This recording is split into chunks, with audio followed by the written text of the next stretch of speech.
Hi, everybody. Welcome. This is the commercial track unlocking the full value of MarTech. I hope you're in the right place. My name is Jay Khan, and I lead the enterprise omnichannel engagement and CX within Indegene. We tackle everything post brand, like omnichannel tactical planning, orchestration, campaign execution, and KPIs, and obviously all of the MarTech platforms that support those activities. Almost all life science brands talk about delivering the superior and top notch customer experience to the HCPs and obviously to the patients. We talk about experiences delivered by Amazon, Apple, Netflix every single time that we are talking about customer experience in pharma. Looking through the MarTech lens, however, this is a really, really big task for any global organization for years. So, why are teams still facing challenges in this space? A lot of the organizations have made great progress. Is this organizational, or is this the tech changing too fast on us? That's what's causing the challenges. Is there underutilization of the investments? How can we get the most value out of the investments that we have already made before we buy another platform? Can legacy stacks take us to the new world of personalization and one-to-one marketing? We have a perfect group here to talk about these and other topics. So let's get to the panel. I'm going to invite Sierra Towers, who is the Vice President. Hi, Sierra. Sierra is the Vice President of Go-to-Market and Operations and at Boehringer Ingelheim. I'm going Jeff French. Jeff is welcome. Jeff is the Vice President and Chief Digital Officer at Viv Health. Anand Ramachandran. Welcome, Anand. Anand leads the commercial and marketing technology at Regeneron. What a perfect title, right? Marketing technology. So you're in perfect place, Anand. Welcome. Drew Isaacs here's Drew, is a VP and Head of Marketing Operations at Novartis. Welcome, guys. So let's get started. Interesting topic. Drew, let's start with you, if that's okay. You have seen MarTech successes in your organization, Drew. What are you doing that's different? How would you describe the journey? Was it this smooth? Were there hiccups, challenges along the way? Let's get to it. Sure. Thanks for the question. I would say some, if not all, of the hiccups, the so-called hiccups, right, could be attributed to the prior decision makers leading with technology as the solution, as opposed to establishing what's needed for the asset and the asset strategy, right? So we define the asset as the content and the data that flows through your entire internal ecosystem. So for us, the past 2 years have been the ultimate in learning, growing, and implementing a whole host of successes. As what we did is we solved for that asset flow throughout our organization from an audit, compliance, and in-market analytics. That was a big win for us, the big aha moment. And so now we really know the key questions to ask, the technology areas that need to be solved for as we did a complete assessment. And now we have a really solid implementation roadmap. Awesome. That's great. So just a quick follow-up. Did you face any sort of people challenges in adoption and so on? So when you were designing your MarTech or rolling out the vision, can you share some, have you solved that? Is it still a journey underway? Yeah, that's a great question as well. And it's well known that our organization recently went through a significant and sizable organizational transformation. So when you think about the organization, it's something called organizational readiness, and it has two big components, and they impact all your people and staff. So one is the change management, and that's what will we be doing differently, such as work product documents, playbooks, and so forth. That's the what you have to do. The other key component, and that's not always talked about, and there are many studies out there that have demonstrated that enterprise-wide changes often fail because of the people, right? You're not bringing the people along. That's called the behavioral dynamics. That's the how how we all are going to work together in this new structure. And that has to do with creating new job descriptions, detailed workflows, RACEs, DACEs, and shared goals. And that's something big that we have worked on, and that's a continuous improvement process. Well, that's excellent. So, Sierra, let me come to you and pick up from there. As you, what your team is doing to advance your MarTech strategy? What are the things that you guys are doing? And in your experience, how closely do you consider your metrics and goals that are aligned into your existing customer data that you have on them and the customer insights that you have? So, can you speak a little bit about that? Yeah, I'd love to. And, all of Drew's comments really resonated with me, but I'll pick up on the last two, the ideas of change and behavior, because I think there's so much of that wrapped around what we're trying to accomplish. And, what gets measured gets done, right? So if we have the wrong metrics, we're chasing something that isn't actually going to be meaningful for the future. And I think that's really, we're working on that shift. And we're looking to move away from the kind of the old traditional ways of pharma that were more inside out, right? What's our brand strategy? What's our message? How do we throw that out to the universe and hope that it sticks in some sort of meaningful way? Where we would measure things like reach and frequency, call attainment, number of digital engagements, really focused on activity, right? And we're looking to shift that focus, and actively engaged in shifting that focus, driven by customer insights, to an outside in approach, right? What's the journey our customers taking at the individual persona level, all of the core concepts of CX, and how do we make sure that we connect to them in the most meaningful way where they are on that journey? So quality versus activity. Yeah. And when we think about that, we're thinking about the context of engagement, right? So what are our customers' preferences, affinity towards different digital channels, preferences for platforms, types of content, and trying to triangulate all of that, to really inform decisions we make, which means we need to have the right measurements, but first we have to have the right information flow, right? So getting at the technologies, the right processes, the information flowing in at least near real time, and then the right people who understand how to react to that information. So shorter buying cycles of media, shorter activities around changing content, right? Modularization of content, automation, and all of those sexy buzzwords that we're using these days. But I think it's absolutely a challenge because it's the intersection of people, process, and technology, and they all have to come together. Great, great. So, can I pivot very quickly, Sarah, to the DTC? I know some of the things that you mentioned are more HCP specific, and a lot of times we talk more in HCP terms when it comes to next best action and those type of things. But what is happening on the DTC side in your organization? And others, please feel free to chime in also.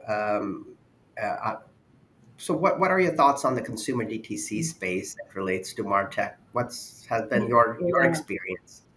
I think one of the things, we're all consumers and we all have felt the ickiness of being marketed to, right? How our data is out there and you'll be talking in your living room and Siri picks something up, something served up on your phone, right? And we have to think about how we can engage patients in a non-invasive way, but still leverage data about what they're doing, right? And so patient centricity is, of course, for I'm sure all of us, a top priority. But the way that we're trying to look at it is really using design thinking. So bring the patients in, right? Have them walk or go into their homes, right? Really follow them through their day, through their journey, and identify areas where we can support them in different and more meaningful ways. And this is even pre-HCP, right? It may be even pre-product, right? Looking at how they're managing their diseases and really thinking about, what that looks like for them, how they're looking for information. But I think the way we are more successful with how we engage our HCPs or more traditional customers is by being truly connected to our patients and helping our physicians even with the tools and resources, helping them feel confident that the patients have that support too, and sharing information that we have about the patients. But it's a challenge for sure, right? Sure. Particularly given that you would never want to chase patients who wouldn't be appropriate for your medicine. So it's really this balancing act. And the way we're solving it is bringing our patients in, having them help us solve it with them, getting their feedback and watching them actually experience some of these technologies and these platforms. Great, great. So, and anyone else want to chime in on the DTC front a little bit, or? Just a question for Sierra. How do you handle the compliance aspect of things, especially with the Yeah. patient? Yeah, it's a big one, right? I mean, certainly there's HIPAA, and so I think a lot of it is working with third party partners, and there's a challenge in that because you've got third party partners. You may have the same one patient, but who you're treating as three separate patients, right? And so we're really trying to figure out, working closely with our data protection officer, how we can bring in, our patient database, or at least manage one comprehensive database with third party partners to make Yeah. sure we're protecting the privacy of our patients. And it's going to be critical. It'll eliminate redundancies and find efficiencies. Of course, that's important, but also create better experiences. We're still trying to figure that out. Yeah, There's also a secondary comment on that. It's not just the HIPAA privacy, but also the term about customer engagement programs in terms of two-way communications and the potential risks associated with that, and in capturing information that could be associated as an adverse event or something off-label. So there's Absolutely. a whole science around that as well. Yep, for sure. Yeah. And if I can add one additional point, I think it's also becoming pretty clear around the world that, engagement nowadays, it has to feel personal. It has to feel different. It can't feel clinical. It can't feel like you're mass marketing. It can't. So you got to figure out how to really turn up your DTC to an extent that's an extension of yourself and of your purpose of your organization. And I'm not talking about, the famous TV ads that everybody has, that everybody hates nowadays, and the blue screen of death that you get in Spain, that with all the T's and C's at the end of every ad. It is now about how do we actually show up and be meaningful to them in their situation at that point in time. And a system can't do that easily. It's a combination now of understanding the data, I think, which was mentioned in several times from Sierra as well as Drew, and then turning that into something that's actually actionable but meaningful at the same time. Yeah, no, that's excellent commentary on the DTC front, because I think we as consumers we always look for timely communication. So we sign up for something, and in our world, a lot of times it used to be batch processing and all of those things. Then you wait, like because you for a compliance reason or something, you don't get to them till the next day, and by that time it's spam to them. They have moved on. So timeliness of that information, that real time, somebody registers, you get them the information right there and then because you got their attention. So thank you so much for that. I would say one last biggest challenge there is that how do we as organizations, right, in the pharma industry, reduce the time for helping our target audiences understand what the options are in their personal healthcare journey. I mean, years ago, I'm sure all of us individually, as well as who's listening, has personal stories in terms of how long it took them to either get diagnosed, to find out what the right thing is, or even where that information is, right? Sometimes there are diseases that it takes years until people understand exactly what they have. So there's this dichotomy in terms of we're getting too much information, but we're not necessarily getting the right information. Yeah, true. Very good.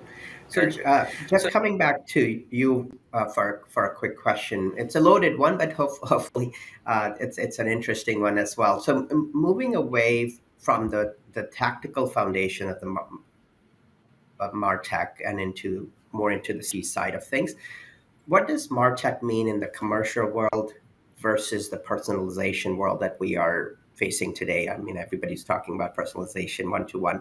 So how does MarTech differs? Yeah, so it's well, I tell you, it's been a heck of a journey about learning through all this, and I think Drew talked about it at the very beginning, where we've come from as an industry, and how we've thought of MarTech as more of an, hey, how can we do this in an ERP way, where we're building and putting in these monoliths of systems to enable commercial engagement on a mass scale to drive what Sierra was talking about earlier, activity, right, and ensuring that we're actually pushing as hard as we can. And the reality is, the way the world's working, it goes back to the DTC comment, it is going to be more about how effective we are with helping physicians understand their portfolio of patients well enough, and as a partner, to be able to sit there and help every single individual patient on an individual level. And those giant ERP systems for commercial engagement, this is not what they're good at, right? And so it's about how do we start to really shift our thinking and in the MarTech stack, but really leveraging the purpose and intent we're trying to have in our strategy for engagement more effectively. And it's really a shift, because personalization, I think there's some tools out there starting to really get this and build it into a consolidated format for people to leverage at an individual market level for an individual patient in the market. But it is almost getting to CRM patient CRM like, but without actually knowing who they are, and it's tough. Yeah.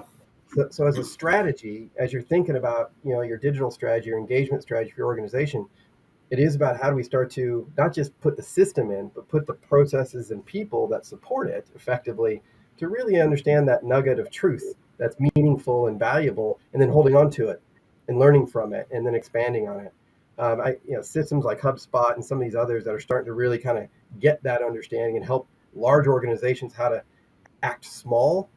I think that it's really one of the big benefits that we're starting to feel. But it takes a huge shift in culture, a huge shift in capabilities and skill sets on the ground to be able to enable this kind of stuff, both in tech and have the open mindset to really drive after this, and compliance to be able to take some risk where risks need to be taken to help better support people, but at the same time really make sure that we're building everything that's surrounding in that ecosystem to affect real-time engagement, as was stated earlier. So it feels like it's value add for both ourselves, the physician, and the patient. Great, great. So just a quick follow up to the points that you mentioned. What are your thoughts in that space, because it's ever changing, right? It's so fast moving. Um, what are your thoughts on partnerships and agencies, build versus buy, those type of concept when it comes to this, and others can follow as well your experiences. Yeah, so this is the challenge of the day at the moment, right? So everything I just talked about was if the ecosystem and the world we lived in was all within our control. The reality is it's definitively not. And the healthcare system is changing significantly every week in every market. If you start to think about the players that are actually supporting the patients, it's a portfolio of players. It's not just us, right? Many people have health issues on multiple fronts, right? And if you're in a case where you've got to manage an individual patient understanding role, and we may be 1/10 or we may be uh, 1/3 of a person's problem, but it's the other offset and how you're engaging with the other players that also supporting this individual, and how we start to think about our systems to integrate with those players effectively, so that collectively we are providing a broader support level that they've never seen before. And if you see what's happening in different markets, look at the mature telehealth markets in the UK and France. You're starting to realize that those companies are now about building bridges. They're now about integrating effectively with other partners who really support the patients that are procuring their services, because they don't want to have to go to 15 different providers for 15 different Sure. issues.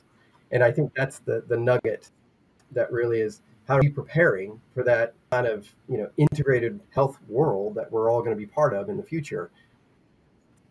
Somebody's going to get it right. Amazon might be a little in development at the moment, but we're all kind of trying to figure that out, figure out what our role is in either case, so that we're there Yeah. in support to be able to help these people in their time of need. Great. Thank you for that. So Anand, coming to you, at, you are kind of, your vantage point is probably different a little bit. I would love to kind of hear your thoughts as an emerging entrant into this commercial space. Are your experiences, what you're seeing and what you're hearing, different? Uh, Yeah, some of the legacy players in the commercial space on life sciences. What steps are you taking, and what's your MarTech journey like at Regeneron? yeah. Yeah, thank you, Jay. I'm really lucky to be part of Regeneron. I think of Regeneron almost like the Apple of the pharma world because yeah, just in terms of our approach to science, science-based brands, the therapies that come into play, the ability for us to be able to quickly deliver new medicines to the market. I think that same science-based mentality flows back into the commercial world. We're fairly new entrant in the sense that our commercial organizations are coming together rather quickly in the last 3 to 4 years. And the same thing on the marketing technology stack. Also, we have made some really big investments across the board, be it email marketing, web content, data and analytics.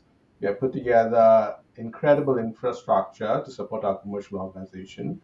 I think the good thing about Regeneron is that we are not saddled with legacy solutions, legacy data. We can stand up our processes to meet our customer need really quickly. And all of our solutions that we put together are tightly integrated. So the flow in terms of understanding where the customer is in terms of their persona, in their journey, we have a tighter handle on it. The good part of it also is that we are not trying to integrate all of our data all at once. What we are trying to do is to kind of work tightly with our brand to kind of understand, hey, what are the great customer experiences that we can enable and the data that we have. So more tightly tied to the brand objectives for the year, and we enable them. We also have a close measure on ROI to make sure that at the end of the cycle, we can measure the successes or the failures and almost like a quick fail and move on model so that we can kind of build and show value as we go. So that's the approach that we're taking. Awesome. So, COVID, did Yeah. that change any of your thinking or your path in any way? Yeah, COVID definitely was a disruptor, but similar to how Regeneron responded back with the antibody treatment, on the commercial front, also leveraged our Viva platform to engage our field force. So the entire cycle of connecting back with our HCPs was made much more easier using the Viva Engage platform. And to a large degree, we kind of changed the model because the model was already changing, where the physicians don't have enough time to meet with our field force, and there was slower adoption before COVID. But during the COVID time frame, it was accelerated, and there's larger use of our Engage platform and much more data and analytics for the teams to work with to see which content resonated, much more tighter engagement, a lot of good opportunities that came out through the COVID pandemic for us. Good. Some silver lining there. So, just a quick follow up. External agencies, I'm sure you use those. At what point do external agencies come in, and how do you leverage their help in setting up your MarTech? If you are new to this space, are you Yeah. building the team internally, or you're going outside for those who are trying or are in the same shoes as you? It's really a hybrid approach, right? Mm. We have the managed services model. We work quite closely with our agency partners, but I think it's really a collaboration. They're never going to go out of the ecosystem. Agency partners will be there.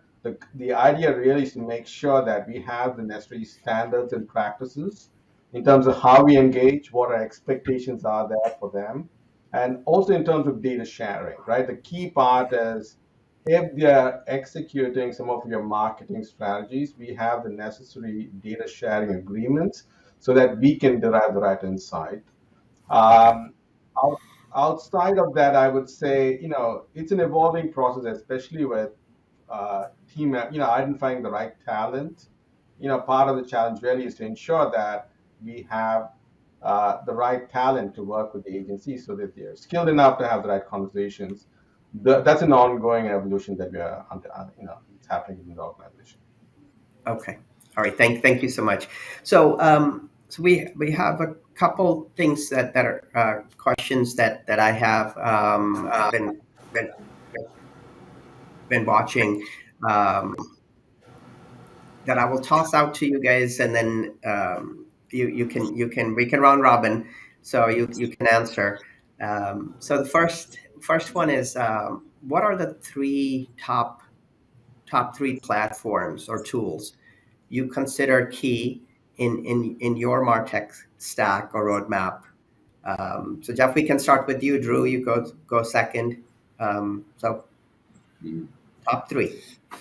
Sure. So I was before I say that, right? That this is what I'm going to just say quickly, that um, we as a industry, right, are transitioning in a very quick time from, and some of the people listening here, uh, companies and brands are still in static channel content, right? And that could suffice, but we're transitioning to modular content, right, for personalization, and then we're talking about how do we then further evolve to customer experience driving a strategy, and depending upon your level of maturity within your organization, right, you're going to then uh, assess, hopefully intelligently, you know, your MarTech stack and your needs. So I'm getting to your answer Yeah. because Might every switch over organization, very simplified version, right? yeah, every organization has some level of MarTech stack, but it's your level of maturity in those three areas of static,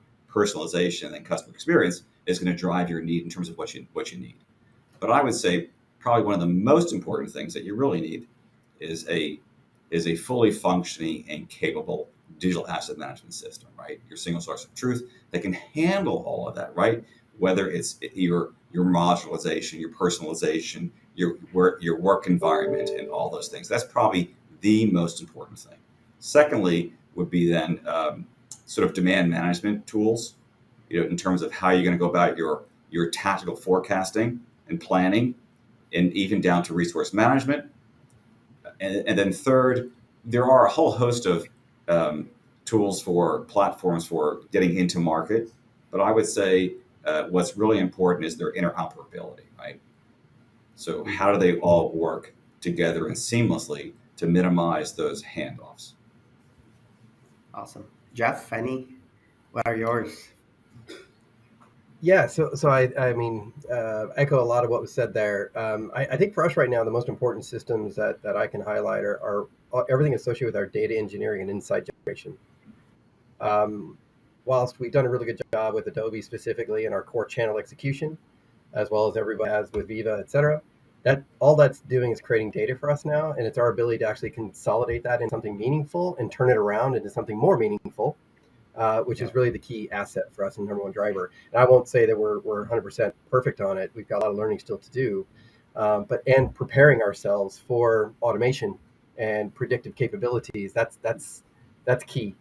And then in kind of the last system I would say on top of that is, just the automation element and getting to use journeys that are well scripted, well data fed, and then more importantly, well measured, right? As we progress through the journey, as was said earlier. And again, there, I don't think anybody's quite got it right. I think a lot of people use SFMC, a lot of people use various different homegrown systems. And this, to the previous point, as we get to intimate engagement and we get to personalization, there's stuff missing, I think, don't have, Yeah. which is almost the important that I don't see anywhere yet, where some tools like HubSpot, like I mentioned earlier, are starting to, because they're consumer-based tools, they can do things that we can't do, but we're learning how we can do what we can do in their system, if that makes sense. But you get the idea. It's really getting to personalization and really trying to drive, that degree of intimacy, understanding that we're having with those customers and be able to measure it effectively. Ciara, any thoughts? Goodness, I think, I mean, you guys hit on all the big ones. The biggest one really is, I think, that foundational data piece, right, that Jeff highlighted, and then the asset management are two big ones for us. I think that where we're trying to go, and Jeff, you spoke about it a bit with the predictive capabilities, right? This idea of having some sort of engine, right? Whether you call it next best action, next best engagement, there's all the different possible names, and there's a bunch of partners out there trying to figure that out. I don't think anybody has it quite right to the comments earlier, but I think that's really where we need to get to. But we need to still make sure that we have the governance tools around it, right? You can't just push a button and let it run. And I think that's the piece that we're trying to figure that out. And I would add to what Sierra said is that maturity level, right? If you're at that customer experience and modularization, then you really do need an intelligent decision engine, right? Or decision engine, and then a customer data platform like Telium's one of those, right? Where you can really orchestrate and stitch all that together. Yep. Anand. Yeah. So they're all part of the same ecosystem. It's hard to pick the top three, but I think they all work well. They need to work well together to deliver the results. But if I had to pick top three, I would say definitely data. Without data, there's nothing. And the second part of it would be analytics and governance tools. Without the measurement aspect and the rigor to go back and look at it would be critical. And the third part really is orchestration. To be able to really be able to position your materials at the right time, at the right moment for the customer. Those are the top three for me if I have to pick a top three. Good choices. Thank you for that. So last question. I know we are running out of time before we open it up for questioning. Ownership of MarTech. I know it's a loaded question. I'm only giving you 2 minutes to answer this. So, but we can also address. I'm sure there will be questions about that. Who owns the roadmap, the operations, the implementation, selection of those tools? Is it IT? Is it analytics? I know there are different groups kind of wanting that decision in their court. So what do you guys think, Ciara? Well, I think we all probably think we should own it on this call, right? But I think honestly, it's shared, and it's shared between the business and the tech team or IT. At least in our organization, we treat it that way. My group's responsible for gathering, coordinating, consolidating, and governing the business requirements, really to make sure that we have a priority and a focus, right? Our IT colleagues are accountable for finding the technology that meets those requirements, and so for us, it's kind of hand in glove. Okay. Anybody else? I would echo what Sierra says. In our organization, we have rethought about the term marketing, where you used to have marketing on one side. We're now integrated marketing, and all of the competencies bring their level of competitive advantage to the marketplace. And it's a collaborative approach. But I'm in charge of marketing operations, and we drive the operations to create that competitive advantage. And I believe that's where it belongs. Last 60 seconds, and any takers? Yeah. So for me, I mean, I echo a lot what was said, but at the same time, I think there's a shift in how we need to be thinking through things. This customer experience becomes the key to unlock what we think where value actually resides. It's how well our strategy for customer experience is well identified and aligned with what I would define as our core strategic reference architecture that supports it. And it's that dialogue where that's missing in a lot of organizations these days, because you have tendency to talk about what the need is, and then that drops down into, okay, build the requirements up and to meet that individual need, et cetera. But it's shifting and changing so frequently. It's almost like, what's the 3-year plan look like to get to that ideal experience? What's the stack that creates that experience? And then how do we learn from that? And then how do you evolve that reference architecture as as you learn more and more about what you can and can't do? And I think that's the piece that's missing for me. And it's a shared effort. 100% agree with that. But somebody has to own the experience at the end of the day. And Yeah. and everybody used to say it's an accountability that everybody has. When that happens, you have a lot of opinion and a lot of competing objectives. So for me, it's about getting everybody in a room, aligning about what experience we're trying to create, and getting all those components built to support meeting that objective. Awesome. Thank you. Last word. Perfect. Ended up with experience, right? So that's what we started with. So I think it's all about customer experience, and same thing internally as well. So thank you so much, guys, for a fascinating conversation.